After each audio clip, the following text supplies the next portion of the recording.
സുഹൃത്തുക്കളെ നമസ്കാരമുണ്ട്. ഞാനിന്നലെ തെലങ്കാനയുമായി ബന്ധപ്പെട്ടിട്ട് അവിടുത്തെ ഒരു മനുഷ്യൻ ഇവിടെ വന്നിട്ട് വലിയ വർത്തമാനമൊക്കെ പറഞ്ഞു പോയിരുന്നല്ലോ, അവിടുത്തെ CM.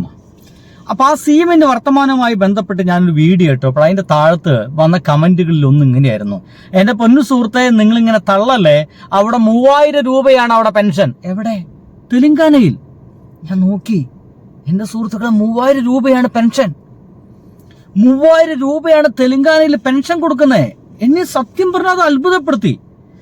അപ്പോഴാണ് ഈ മനുഷ്യന്റെ വെല്ലുവിളി ഞാൻ കേട്ടത്. അതിങ്ങനെയായിരുന്നു: I wanted to challenge Mr. Pinarayi Vijayൻ. Please come.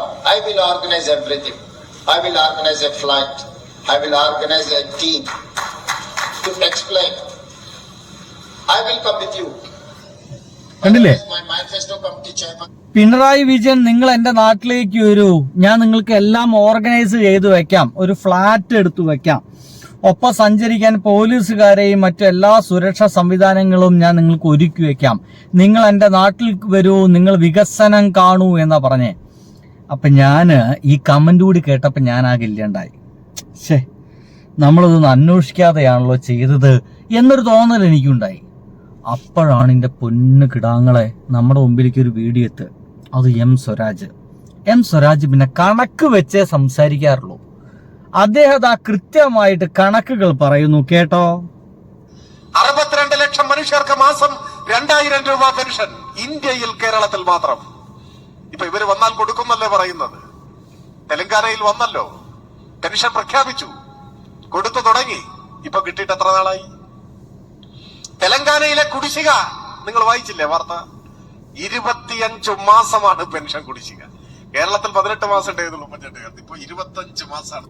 ആലോചിച്ച് നോക്കിയേ, 25 മാസത്തെ ഏകദേശം 2 വർഷത്തോളം, 12 24, 2 വർഷം 1 മാസവും, അങ്ങനെ 2 വർഷത്തോളം ആയിട്ട് ഈ പെൻഷൻ കൊടുത്തിട്ടില്ല. പ്രഖ്യാപിച്ച് തുടങ്ങിയിട്ടുള്ളൂ, അതിനെ കൊടുത്തിട്ടില്ല. അതിന് മുമ്പുള്ള വളരെ തുച്ഛം തുകയാ, അതന്നെ കൊടുത്തിട്ടില്ല. എന്നിട്ടാണ് I wanted to challenge. എന്താണ് ആ challenge? Please come. I will organize everything.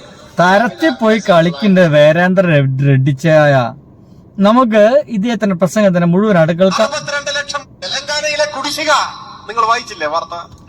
25 മാസമാണ് പെൻഷൻ കുടിശ്ശിക. കേരളത്തിൽ 18 മാസം ഉണ്ടായതുള്ളൂ ഉമ്മൻചാണ്ടി. ഇപ്പൊ 25 മാസമാണെന്ന് വെച്ചാൽ 2 വർഷവും 1 മാസവുമായി തെലങ്കാനയിൽ പെൻഷൻ ഇല്ല. അല്ലെങ്കിൽ ഇവിടുത്തെ 2000 രൂപ പെൻഷൻ ഒന്നും അവിടെ ഇല്ല, അവിടെ നിസ്സാരം. പക്ഷെ അത് കൊടുത്തിട്ട് എത്രയാ? എന്ന് കേരളത്തിൽ UDF അധികാരത്തിലെത്തുന്നുവോ അന്ന് അവസാനിക്കും പെൻഷൻ, അന്ന് അവസാനിക്കും. അപ്പൊ ചോദ്യം ഇതാണ്: പെൻഷൻ മുടങ്ങണോ? സ്കൂള് പൂട്ടണോ? PSC നിയമനം മരവിപ്പിക്കണോ? പവർ കട്ട് തിരികെ വരണോ? കേരളം നശിക്കണോ? അതാണ് ചോദ്യം. നശിക്കണം ആരെങ്കിലും പറയൂ.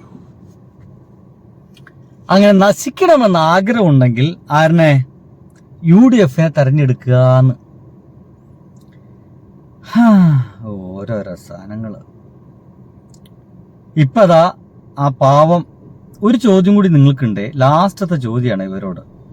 സിമ്പിൾ ചോദ്യം എന്ന് പറഞ്ഞിട്ട് ഇറക്കിയിരിക്കുകയാണ് മലയാളത്തിന്റെ. നിങ്ങളെ വിശ്വസിച്ച് സർക്കാർ വീട് വേണ്ടെന്ന് വെച്ചവർ ഇനി എന്ത് ചെയ്യണം? ഇനിയും നിങ്ങളെ വിശ്വസിച്ച് എങ്ങനെ പണം നൽകും? ഈ 2 ചോദ്യത്തോടു കൂടിയിട്ടാണ് ന്യൂസ് മലയാളം ഇത് അവസാനിപ്പിക്കുന്നത്. ഞാൻ അവസാനിപ്പിക്കുന്നു. ബൈ.